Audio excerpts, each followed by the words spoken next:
Thanks for staying with us. It's National Parks Week and SANPARKS is opening its doors. Environmental Affairs Minister Creecy and SANPARKS officials are launching Parks Weeks at the Addo Elephant Park this morning and will reveal festive season activities at the parks across the country. Newzroom Afrika's Sipha Kema joins us now from Addo Elephant National Park. Sipha, very good morning to you. With the continuing climate change, it seems like it's all hands on deck for environmental protection and conservation. Well, that is a correct import. That's exactly what the Department of Environmental Affairs is trying to do, trying to promote conservation, not only for wild animals, but also for vegetation. As you know, that indigenous vegetation plays a serious and critical role in the wildlife. Now, just to give you a brief background on Addo Elephant Park, the park was established in the 1930s, early 1930s. And the land that we're standing on now, this is the original land of elephants. So the park was actually built around the elephants that were residing in this area at that time. Currently, the park has over 600 elephants. So this is seen as an elephant sanctuary, basically. Now, also, what you see behind me, it's a watering hole. Where in most cases, this is where the elephants would then, on a hot day like today, would come in, of course, to get some water, but also to splash on the body because the heat doesn't really go together well with the skin.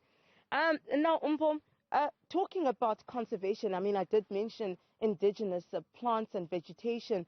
Now, of course, having so many elephants now, it becomes an issue to some of the vegetation that is needed here to sustain some of the other wild animals, as of course elephants walk around and they trample on these.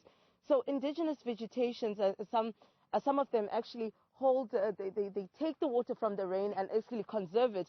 And it actually allows those animals, when they eat that vegetation plant, they actually get hydrated and they get some water inside. As you know that we are having a water crisis, most especially in the Eastern Cape, and this greatly affects national parks such as this one, such as Addo Elephant Park, for the wildlife and its animals, because majority of course, the parks in South Africa actually work with boreholes and man-made holes, but also needing the rain to actually fill up these boreholes that you see here behind me. But we're going to talk to someone who knows more and is an expert at conservation and wildlife. We're talking to Anele Gita, who is a hop-on guide.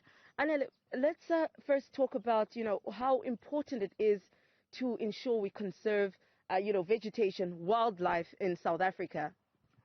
It is very important because everything here is a cycle.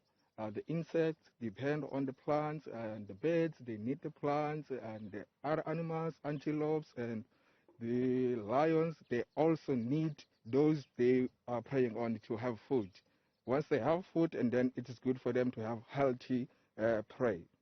Now, of course, unlike some parks, Addo Elephant Park, we hear that you're creating more of a natural environment for these animals, such as lions are able to actually hunt.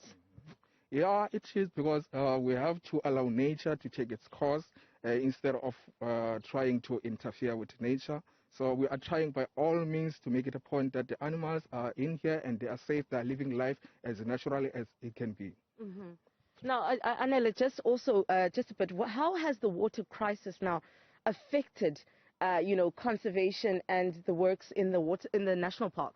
It has been very badly, because some of the animals are not having enough water and the plants are not growing as they were supposed to grow. So it has been badly, even in the communities. There's a water crisis, so it's very badly. Mm-hmm. Thank you so much, Anele.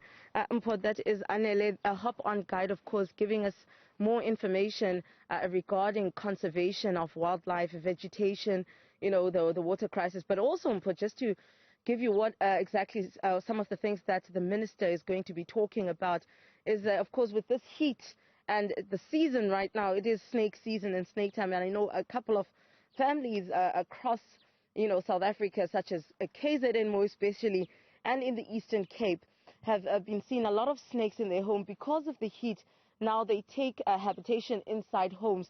So the minister is going to be talking about and also giving guidelines to households on how to actually take care of that. Because, I mean, finding a snake in your home, the immediate thought would be to kill it.